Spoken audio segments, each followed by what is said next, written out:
اور سجدوں سے ان کی دوری کو دیکھا جائے تو ایک ہی بات سمجھ میں آتی ہے کہ پتہ سارا ہے لیکن لے ڈوبی ہے غفلت، توجہ نہیں کی۔ لائق بچہ بھی نالائق ترین زندگی گزارتا ہے، اس لیے کہ اس کے لائق ہونے کے ساتھ ساتھ اس کا توجہ کرنا بھی تو ضروری ہے نا۔ نرے لائق کا کیا فائدہ اگر وہ محنتی نہیں، اگر وہ توجہ ہی نہیں کرتا، اپنا سبق دھیان سے سنتا پڑھتا ہی نہیں، تو بھی جتنا مرضی لائق ہو پیچھے رہ جائے گا۔ اور کئی نالائق ہوتے ہیں، رٹا لگا کے پاس ہوتے ہیں، پر چلو رٹا تو لگاتے ہیں نا، محنت تو کرتے ہیں نا، جد و جہد تو کرتے ہیں۔ کئی نالائق جد و جہد کے باعث آگے گزر جاتے ہیں، اور کوئی اسی چکر میں رہ جاتے ہیں میں بڑا لائق ہوں، کل پڑھ لوں گا، پرسوں پڑھ لوں گا، ہفتہ تیاری کر کے پاس ہو جاؤں گا۔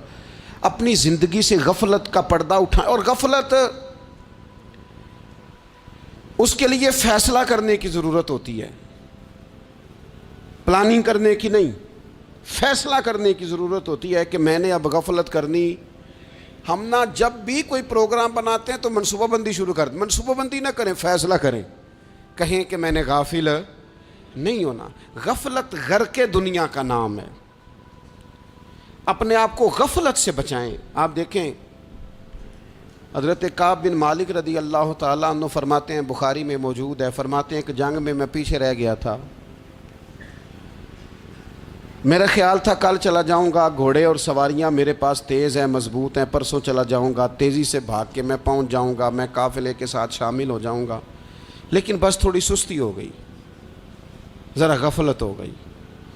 آپ فرماتے ہیں جب سب لوگ چلے گئے حضور علیہ السلام کے ساتھ جہاد میں اور میں پیچھے رہ گیا، تو پھر جب چند دن گزر گئے اور محبوب کے واپس آنے کا ٹائم ہو گیا، تو اب میں غور کرتا سمجھتا تو مجھے مدینے میں یہاں بزدل لوگ نظر آتے، اور کون نظر آتے؟ جو منافق تھے، وہ منافق بزدل دکھائی دیتے، یا مجھے عورتیں اور بچے دکھائی دیتے۔ میں پریشان ہوا، حضور واپس آ گئے۔ جنہوں نے بہانے کیے تھے نا منافقین نے، یہ مجبوری تھی اس لیے نہیں جہاد پہ گئے، یہ جنہوں نے بہانے کیے تھے انہیں مل گئی معافی، اور میں نے سچ بولا، میں نے کہا یا رسول اللہ میں غافل ہو گیا تھا۔ اب کہتے ہیں میں نے جب کہا نا حضور سستی ہو گئی تھی، ذرا غفلت ہو گئی، تو بندہ محبوب سے ہی غافل ہو جائے، بندہ وہیں سے غافل ہو جائے۔ جو دم غافل سو دم کافر، سانو مرشد اے ہو پڑھایا۔ جب کہا نا حضور وہ غلطی ہو گئی، کوئی مجبوری نہیں تھی، تو فرماتے ہیں باقیوں کو معافی مل گئی، میرے ساتھ حضور ناراض ہو گئے۔ ایک دن نہیں، 2 دن نہیں، 50 دن حضور ناراض رہے۔ مدینے کی گلیوں نے مجھے پہچانا۔